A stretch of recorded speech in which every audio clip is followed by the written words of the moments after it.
This is the last pick'ems of the regular season. Right now, we're going to go over Pacific and Americas. We're going to see who makes it into champs and who ends their season a little bit earlier than expected. For Pacific, let's jump straight into it. We have PaperX and Nongshim. I feel like both of these teams are happy with the top 4 finish. For PaperX, it's a completely different reason. PaperX can go into the top 4 and be happy just because they already secured champs, but they want to be able to place good in Pacific. They don't want it to be, an early exit or feel like they didn't really try. I feel like they're going to put their hardest to at least make top 4. Then as soon as they get that, they might chill out and not show as much. And so going into this game against Nongshim, I feel like they are going to try to take it at least 90 to 95%, if not 100% against PaperX to be able to flex their map pools. I know they've had struggles recently with Lotus. I know they're not really friendly with Abyss. It has been their permaban for the longest time, and the only time they played it was against Nongshim. And so this would be a great time to pull it out when Nongshim don't really have the prep, don't really have the idea that they would be able to play it. Nongshim is friendly with the map, but given the fact that PaperX most likely won't pick it, it would be a great curveball for PaperX to throw it in against Nongshim to be able to win a map when they least expect it. For Nongshim, top 4 guarantees them champ swipes. Right now, they're not really secure.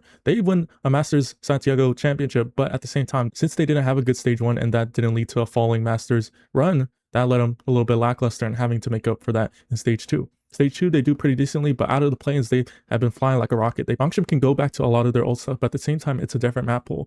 And so them being able to not only go back to the things that they had success, but also put in the little details to make things different, to be able to go path a different way, to be able to throw in slow rounds, to be able to put in pace when the time is necessary. So Nongshim has the overall structure for them to be able to win, especially in this meta, but it's about further adapting to how teams are going to go in and play you and anti-strat it and changing up the way that they play within the little details. They can have the overall structure, the overall game plan, but within the round-to-round difference, whether it be an anti-eco, whether it be an eco, that allows them to flex and be able to be more versatile and adapt in a lot of situations. But in this first game, based off the momentum that I've seen when Nongshim into the play-ins, they made it out of the upper bracket, and so that means that they have a little bit more time to be able to prep against either PaperX or a Global Esports, given the fact that it was a 50-50. No matter what, that allows a little bit more hindsight and a little bit more prep, rather than having to guess who they're going to play. So they could be prepping for both and then bookmark a team like GE. Since they don't play them, they can just hold it for later in case they were ever to meet in the upper final.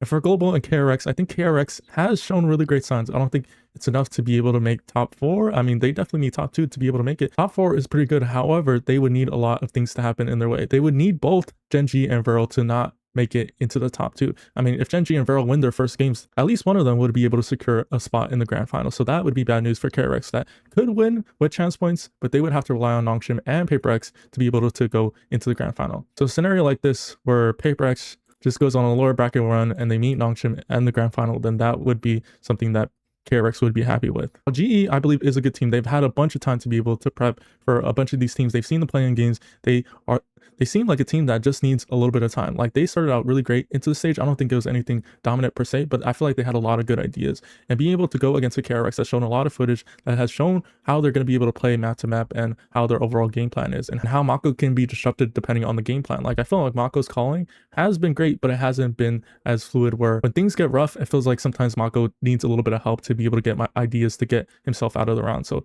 if Global has momentum and they have the prep, I feel like this game is set up for them to be able to win dominantly. It can still be a close game, but I feel like Global going into this game should come out of this a 2-0. And if it goes to 3 maps, then I feel like they win that 3rd map pretty convincingly. And this lower bracket is probably the lower bracket of despair. Onside Gaming, the only tier 2 team to make it out of play-ins and into playoffs, they would have to either play an Nongshim or a PaperX. And given the fact that both of these teams are good, if not a top 4 team, it's pick your poison.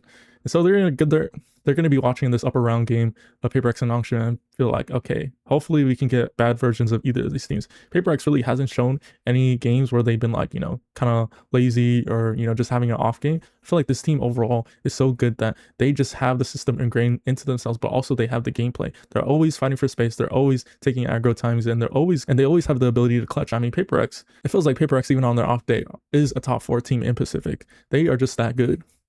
And so for Onside Gaming, I think this would be a miraculous feat if they're I feel like for Onside Gaming, this would be actually a miraculous feat. I feel like PaperX would have to show a regress in form, like regress in the form where they were on the brink of not being able to make an international a way long time ago.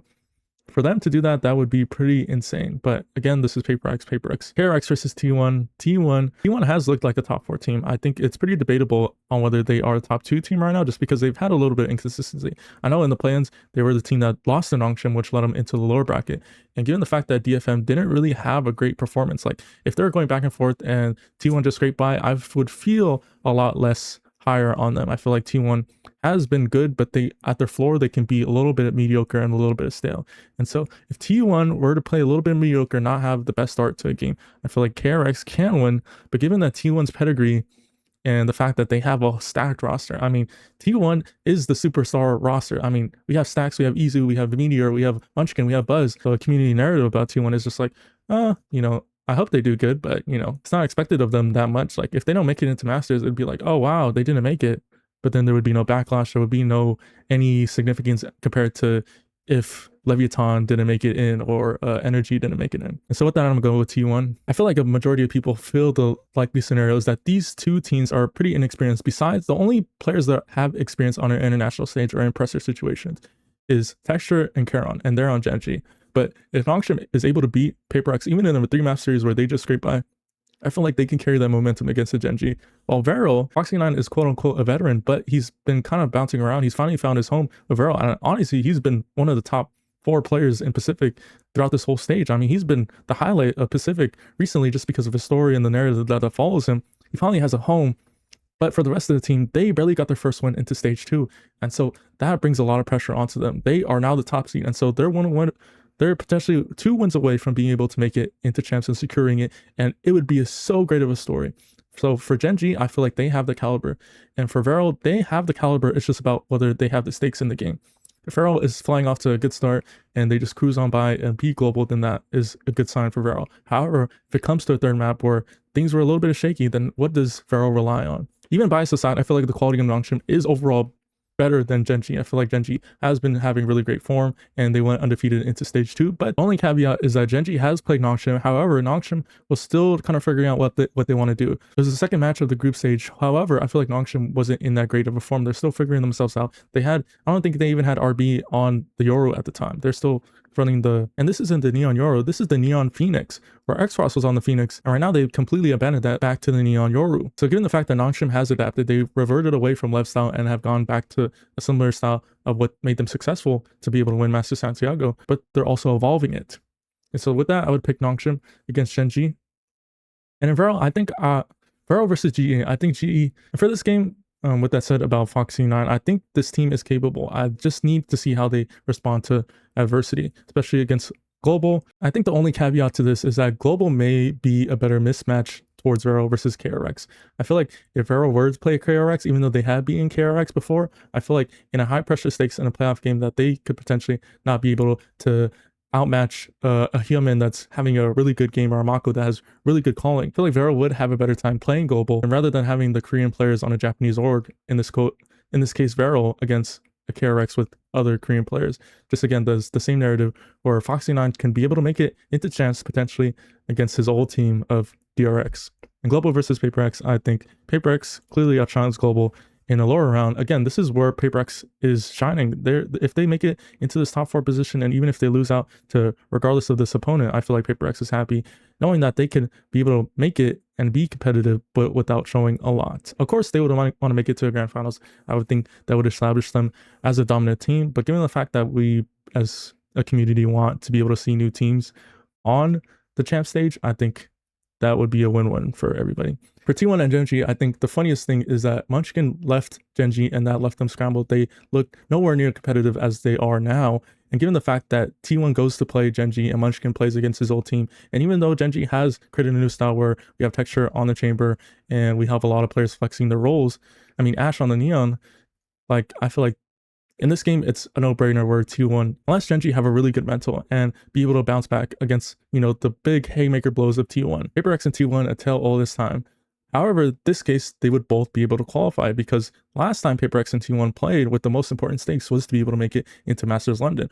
And PaperX won that game, and unfortunately T1 didn't make it through. In this case, since T1 has already clinched, they would be happy to beat PaperX, and this would be a really competitive game, but I think PaperX has it to be able to make it and be able to potentially win champs. So again, this top 4 position isn't a deal breaker. This isn't, you know, even if T1 does win, I feel like PaperX is happy with the result. They would be able to be knocked out by a good team like T1, but in this case, I think PaperX would win.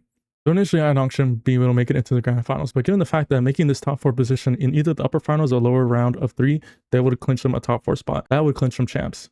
Given the fact that Nongshim already clinched this position, I would have to go with Vero.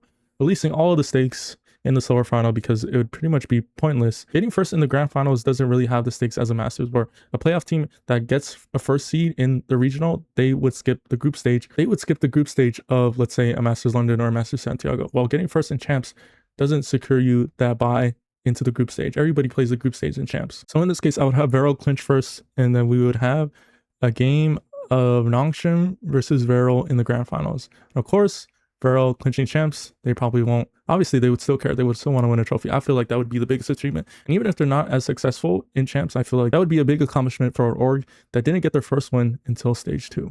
I mean, pretty much until Foxy9 joined the team. So we're going to have Nongshim win.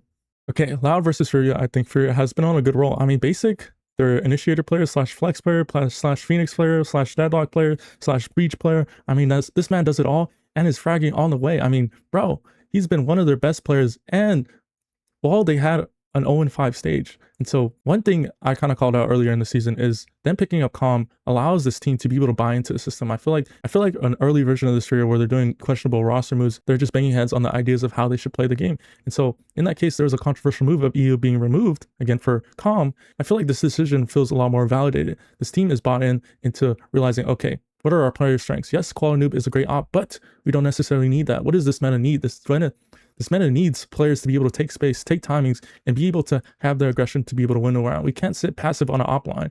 And yes, that would give us kills, but that doesn't win us a round. More than likely, that's going to get us a kill, and we're going to end up having to save 3 rounds out of our defensive side. 3-4 rounds sometimes. And so with Furia bought into this new system against Loud that plays double sentinel, I feel like Furia is able to edge out Loud that has been having the other player on the team who's been really, really good is Luke Show. Luke Show making it international would be sensational for VCT. I mean, this dude tries every single game this stage, and for him to be able to make that, I think that would be really entertaining Valorant. I mean, even Erde is a rookie, and he's been calling really great. And this dude can frag. And in this match, I think I'm pretty bought on Furia. I think that Loud can win. I would be happy with either way. However, going against the Energy, I think regardless of the outcome, either of these teams would be an underdog against Energy. Leviathan versus MIBR. I think Leviathan has had a long break. They have it a bunch of time. And what did Leviathan do with less time? They won a whole Masters London trophy, run after run after run, win after win after win. The only time they lost was against Paper X where they played the very first time. What did they do? They adapted, met them in the grand finals where Paper X has a double veto. That doesn't matter. Leviathan go on and win the series anyways. And so with Leviathan with a bunch of time where they may even throw a curveball, maybe even throw in a Euro. I mean, Neon was a pretty good Euro. In his debut, they're playing Bind and had him on the Euro. Perfect agent to be able to whip out the operator and also play with the team. And so that would be a crazy pick, especially since they've kind of curated this whole meta with the Neon Phoenix. So in this case, MIBR is going into this game blind. Leviathan can throw anything. They can actually be a good team on Abyss. Right now, their permaban is Breeze. And before Leviathan's permaban, before Breeze, it was Abyss. And so they can swap it out easily. But what makes them really dangerous if they had the time to be able to work on their Abyss. And along with their map pool that has been really great. I mean, Split, Ascent, and even their Lotus, which they started to become really great at. At first, they were not even playing it when they won Masters London. But as soon as other teams started picking it, they started getting better and better and better. And what do you know? They end up winning the grand finals, winning Lotus. And for this pick, I think Leviathan is obviously a clear favorite, but MIBR is a supreme underdog given the fact that they have no idea what Leviathan could bring out. Loud versus G2, I think G2 is at stake of being able to not make it into champs, which is the crazy thing. Given the fact that if two teams that are not Energy or Lev don't make it into the grand finals and they both, fall out, they both don't have great performances, that is the case where G2 can make it in because right now they're second, but they're right behind Energy. If Energy leapfrogs G2 taking that second spot or taking Lev, then that bumps down G2 to third. Given the fact, let's say 100 Thieves and Furia make it into the top 2, that would guarantee a team to be able to make it in, regardless of who wins it. Let's say 100 Thieves make it in. That would bump down G2 to 4, where it'd be 100 Thieves, Energy, Leviathan, and G2. But if it's the case where Energy makes this top 4, gets additional chance points, and leapfrogs, but doesn't make it to the grand final, then let's say it'd be 100 Thieves, Furia, or X amount of team, and Energy and Lev. And G2 pretty much been a pretty consistent team, maybe not the most consistent team, would not make it to champs, and that would be a crazy scenario. So G2 losing this game would be pretty crucial and does make their stakes a lot lower to be able to make it into champs. But it's only on the condition if 2 teams make it in. And if 1 team makes it in, they can still squeeze in just because no other team could catch up to them in chance points. I mean, the last time G2 played Loud stomped them. I mean, G2 didn't even show up that game. Given the fact that they already played them, as seen what Loud has evolved to with the double sentinel on majority of their maps, I feel like they have the time and adaptation to be able to watch this Loud Furia game, pick apart the team, and be able to win. Again, this is also could be a scenario where G2 ends up losing this game surprisingly against a team they're highly favored in. I mean, we can talk about Masters London, where they were a playoff team, they had the bye, and they lost both of their games. And so this could be a similar fate. But in this case, I have G2, given the fact that they have a little bit more time, and they also can watch Loud versus Furio. And MIBR versus EG, I think MIBR would be the favorite, but I think I really want to see new teams. I really want to see an EG team, though I wouldn't say they would be the best representative for Americas. I feel like this team has capability to be able to make a run, and as they progress to the run, then maybe that opinion changes. But for now, they have shown glimpses of it. They have shown really great ideas, but if they're able to beat MIBR, then that would springboard a run. I mean, look at Envy. Everybody thought that Envy wasn't going to beat M80. They had them as an underdog, but then Envy went on the run, but they just weren't able to close out their games at the end to be able to qualify into playoffs. And so I'm going to pick my dark horse team, and that dark horse team is EG. Unfortunately, MIBR in this bracket doesn't make it to champs, which would be a feat that we wouldn't have seen. I mean, Ospas has made a majority of the champs, and him not making champs would be a feat that we never thought would happen. And so back to the upper bracket, Energy versus Fury. I think Energy, with a bunch of time, and especially after seeing the Loud versus Fury game, even if Qual Noob, Artisan, Basic had a really great game together, I think Energy is able to squeeze it out. They've had a bunch of time. They can evolve their comps, and they also can throw in a curveball. They can throw in Abyss. They can throw in a lot of things just to be able to squeeze in and make top 4. For 100 Thieves, I think one thing that isn't going for them is that even if Lev have a shaky game, they have shown the resilience to be able to bounce back and be back into form. And so even if they scrape an MIBR so even if Lev has a rough game but is still able to beat MIBR, 100 Thieves would go into that game expecting to be the favorite. But Leviathan can show up into this game and go back to their old form. Like I think the best way to say it is knocking out the rust. Lev could knock off the rust, play a decent game, and still beat MIBR. But going into this next game, 100 Thieves won't be able to be the favorite, even if Lev don't have the best showing. Leviathan can show up and be the Masters winning Leviathan that we all know. So oddly enough, in this scenario, in the case where both Energy and Leviathan make it into the top 4 through the upper bracket, that means one team is going to be able to qualify. And in that case, simply by Leviathan or Energy winning this game, G2 would qualify. Energy can leapfrog them, but that would take away from the spots that be able to qualify. So in the case that both Energy and Leviathan make it into the upper final, G2 would qualify, and this game wouldn't be as important. I'm sure they still take it seriously. They would still want to win 100 Thieves and be able to be back to the Americas form where they make top 2 no matter what. But in this case, I think 100 Thieves would want this game desperately more. And that would make a lot more stakes for what ends up happening for the teams that don't have the chance points but need to make top 2. For Furio versus EG, I think I'm on my EG Cinderella run. They go and make top 4. 100 Thieves have enough points to be able to qualify. 100 Thieves would have enough points to be able to qualify, but they wouldn't qualify yet. 100 Thieves can make it in as long as EG doesn't make it into this grand final. Because again, top 2 secures you no matter what. And in this case, it would be EG, Energy, Leviathan, and G2. However, if Leviathan were to win, then it would be 100 Thieves, Energy, Leviathan, and G2. I hope that all makes sense. However, my EG Cinderella run comes to an end. EG make it all the way to top 3, but they don't just make it in. And so then that leaves Energy, Leviathan, 100 Thieves, and G2 to be able to make it as America's representatives to make it into champs. Even on a game that doesn't really matter, where Energy was on their last week of the group stage and they play at EG, Energy on a decent form just completely outclassed EG. I feel like Energy was casually cruising through the game as they're playing EG in stage 2 in the groups. And in this case, where less of the pressure is on the line for technically Energy, I think this is just a case where Energy are the better team. Yes, the stakes wouldn't matter, but unfortunately, this is where the run ends. We're going to have Energy that wins the grand finals just because they have a really good map pool. They have Abyss back in the pool, and so they are a good team. They have been undefeated on Abyss against America's teams. They even brought it towards Master Santiago, where they had a little bit of mixed results, but that was international competition. So Abyss back into the pool, I think that allows Energy to be more flexible and also throw more core balls towards teams. And given the fact that if Energy does lose to Leviathan in an upper final where Leviathan gets revenge of the group stage game where it was a banger, 3-map banger between them, Energy would go get revenge back in the grand final. Top 4 is going to matter for a lot of these teams, even a Paper X, even 100 Thieves, even Energy. Teams are going to want that top 4 position because not only does it secure them points, but also for certain teams, it secures them champs. It's going to be fun to follow these stories and see if a team makes a Cinderella run. I mean, teams like Furious, teams like Loud, teams like even EG, and even the opposite for Pacific, where we have a tier 2 team on-site gaming, can make it into champs, and that would be an incredible accomplishment for them. Again, I watch Party Pacific, Americas, and a little bit of EMEA, so if you're around, I'm live, say hi. Thank you for sticking to the end of the video. I really appreciate it. My name is Amar, and I'll see you.